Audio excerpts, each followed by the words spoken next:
Hi, I'm Don, and this is The Hobbyist Geek.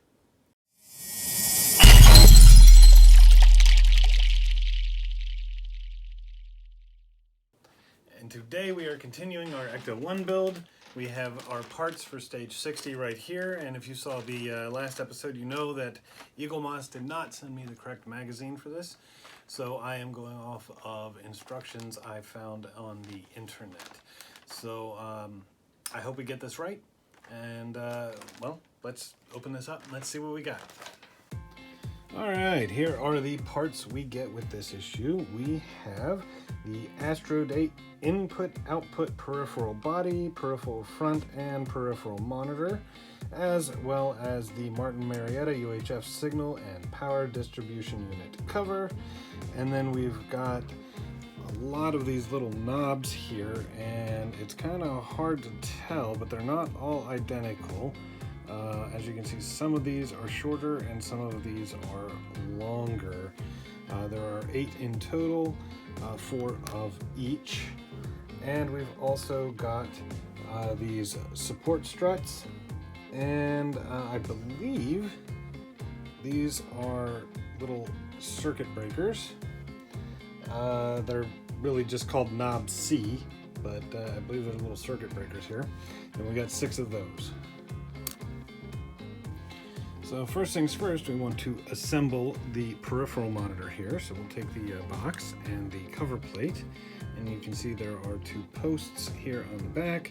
Those are going to line up with these 2 posts here. There's really only one way to put it so that it covers the whole thing. There are no screws, it's just friction. So just push it all the way in, just like that. And then we've got our cover plate here, which it's really hard to see in this light, but there actually is a little detail on here for the bolts holding it in place. And this also has a little post on the back, and it's going to go right in that hole there.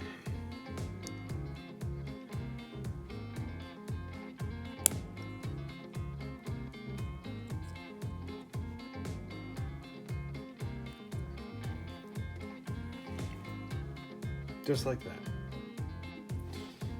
All right, now we're going to take the upper cover plate from the previous issue here. We're going to throw this on, and if you take a look, there's a little post here, and that's going to go into that hole to make sure that it's aligned properly. And we're going to attach it with 2 AP screws.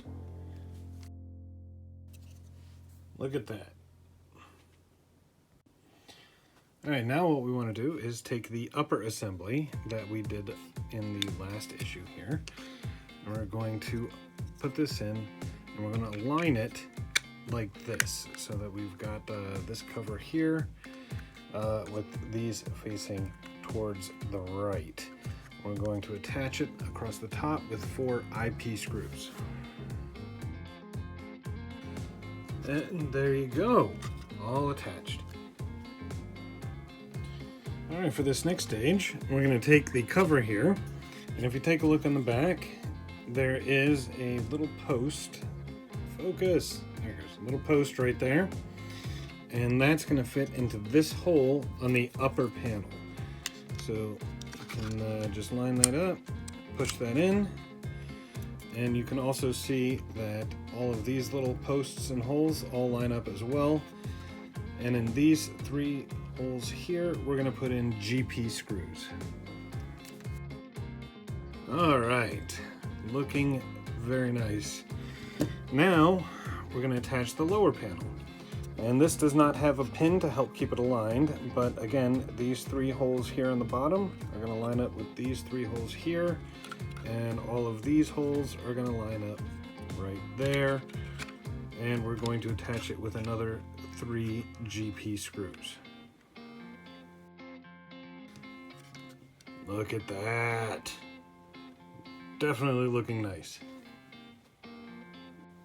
All right, next up, we're going to be doing a lot of screws here. What we're going to be doing is taking these support struts, and you can see they're little L's with the small flat end going towards the bottom. It should line up flush, just like this. And we need 4 KP screws right along the edge here to keep it in place, and we're going to do this 4 times, twice on either side.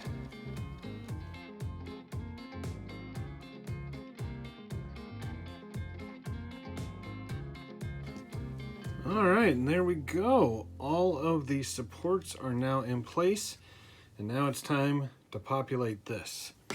So the first thing you're going to want to do is remove all of these from the sprues in whatever your favorite method is. Make sure to keep the long ones and the short ones separate. And while we're at it, we can go ahead and remove these from the sprues as well.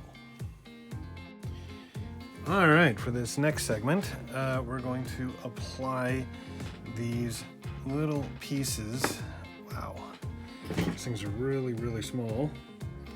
This is one of the shorter ones, and you can see this long, thin post. That's the part that's going to go into the plastic here.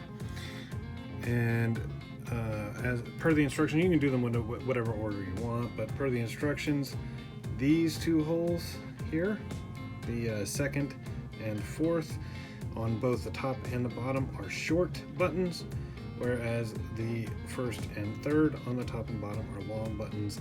So I'm going to go ahead and follow that pattern while applying these.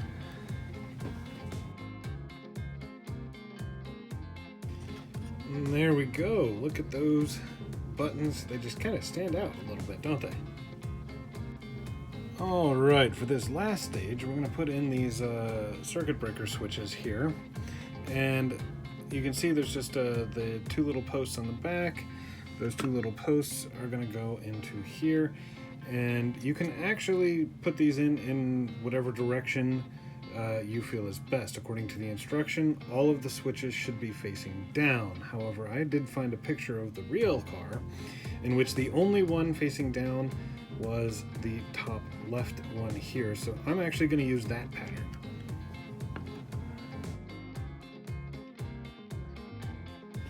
All right, look at that.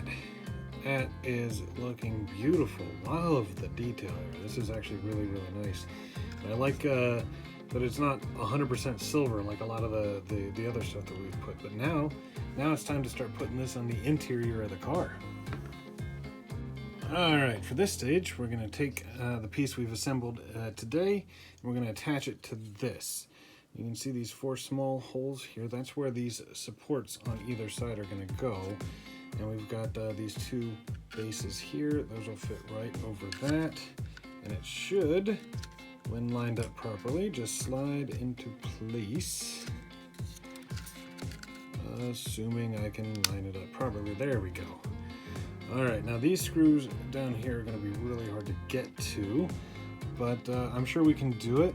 And those are going to be KP screws for all 4 of these supports.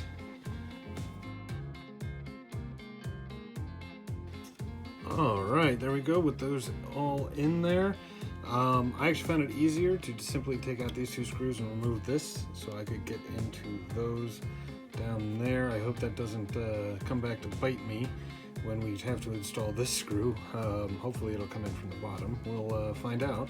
But for now, we want to further secure it in these 2 holes with AP screws.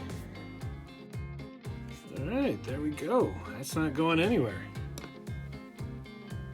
And sure enough, we are absolutely going to have to get in there with a screwdriver. So I pulled out the old Eagle Moss screwdrivers, and hopefully one of those will help me get this in. In the meantime, what we'll do is we'll bring out the interior that we've built so far, and we're going to line this up. These 3 posts here are going to end up lining up with these 3 holes. As you can see, you've got these other little bases here that are going to help align it and keep it in place, and it should just slide in properly when it's been aligned.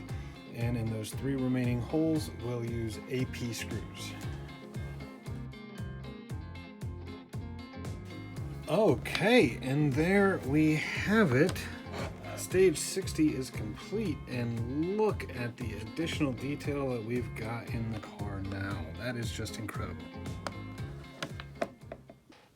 All right, and what an issue that was. This detail back here is just, that's awesome. I can't wait to get more. I mean, there's got to be more detail all along the side. I know we're going to have the gurney in here with the proton packs that we built earlier. This whole thing's going to get built out. This is going to be awesome. If you like the video, please remember to like, share, and subscribe. And we will see you next time. Have a great day.